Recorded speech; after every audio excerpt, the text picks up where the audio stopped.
What just happened? Uh, a lot. Kind of like, I mean, tactically the situation was a shit show and we just had to deal with it.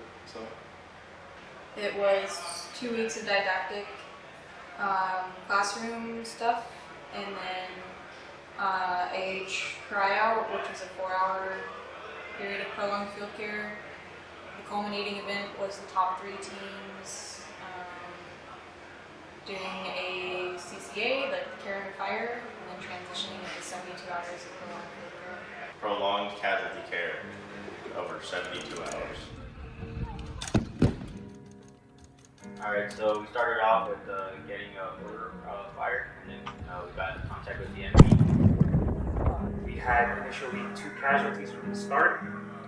One that was relatively close to the blast radius, which is why he had a polytrauma injury, and the other one which was farther out, which for him, he didn't have any physical injuries on him. And then we were really getting shot at. I don't know. I guess the pressure made it more intense, I guess. Because I was actually getting shot at. after that night movement, when I got hit in the head a few times, I definitely took it a little more seriously.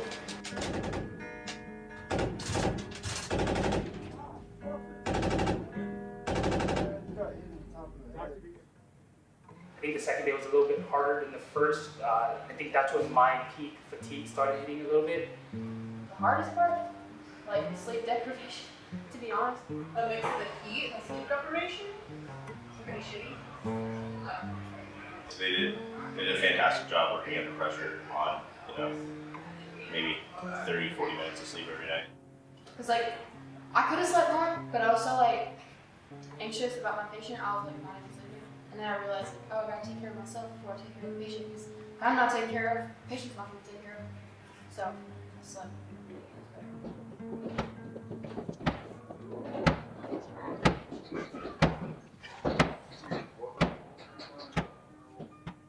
Once we did get to our second location, we were able to do a more detailed look at both our casualties, fixing our polytrauma first, since he was the one more severe than our second injury, who had no physical injuries anyways. We were checking vitals pretty regularly, more than we really had to, just to stay on top of them. So we'd get very slight deviations within an hour, and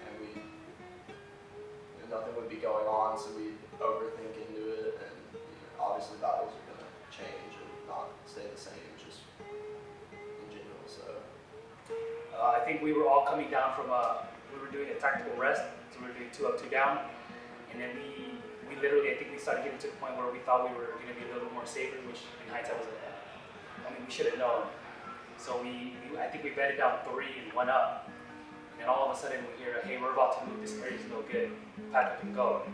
And then we all had to get up, grab our stuff, pack everything, get the casualty packed up, make sure none of the interventions fall out.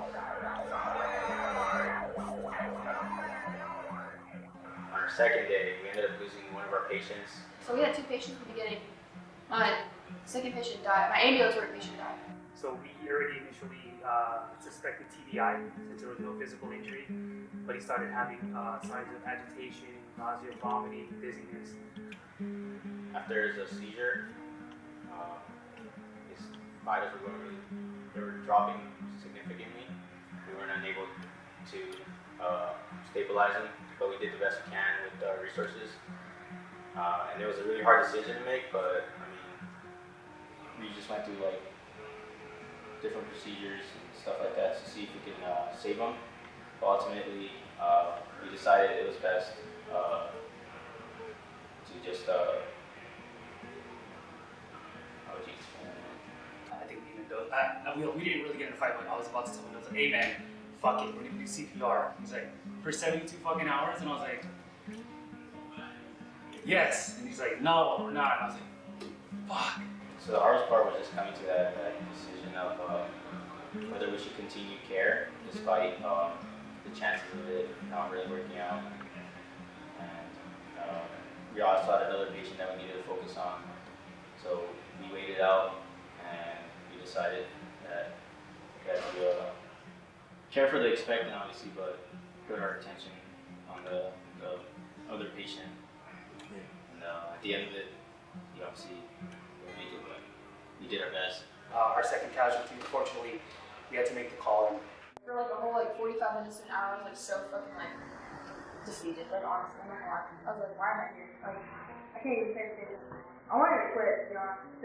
Go with the other medicine and keep your life like. You still gotta go in here. You gotta take care of it. So I finally picked my head up and we got on with it. So that was the first part of me. I was like, damn it! Like, as a nurse already, like I do everything I can, and I have all the equipment around me. And then so we had to take that loss. It was actually, even though I know it was a fake scenario, I was like, damn it! Like I wanted to be the only group that maybe pulled the miracle out of their hands. It was fun. Besides like BCT3, probably the best like event I've done medic-wise in the Army. Did you volunteer for this? Yeah, as soon as I heard about it, I had put my name out there for it and asked Leona if she could join me. She was a little hesitant at first. You know, like the mental aspect of it, just kind of pushing through and you're like, hey, like I know I'm tired, but it still has to be done. So, I mean, you already know that about yourself, but then, you know, you actually put it to test, you're like, okay, cool, you feel a sense of accomplishment. Do you feel that sense of accomplishment? Right now, We just have that good balance of like, yes, we want to treat this like it's real to get the most training value out of it, and like we're actually here to learn it, like have fun too. the other medic and the CLS dude, that's what got me through it. And then also like, it sounds really cringy, but this guy's a real patient. So we were talking to him. Like we were fucking like giving him hope. And then like when he would like respond with like, oh that makes me feel better, that made me feel better. I was like, good, I'm glad my patient's at ease. You know, I just gotta trust my gut a little bit more. There's a lot of times I would second guess myself. I was a little bit overwhelmed, and I was kind of spacing out. Mendoza just kept clicking me like, excited. What do you do next? What do you do next? I'm like, all right, I got this. All right, excited. Do what you do. Me and Mendoza are like pretty good. Like we feed off each other's energy, and at times where his energy was almost gone, like I'd pick him up. Just the help from my fellow medic, excited, and then the CLS just constantly securing location and making sure that we're in that headspace. just coming up with a team as a plan, and like when somebody wasn't motivated, you know, there somebody was. So it was nice to like have everybody there and rely on each other. So. I mean, I feel good. Obviously not peak because of just being out there for so long. And I feel good. I feel better for doing it. Definitely learned a lot. Learned a lot about medical shit and like, sorry, a lot of cuss. Please. I learned a lot about medical stuff, and then also like tactical stuff as well. So it was a good learning experience. I just want to take a shower. I want to shower.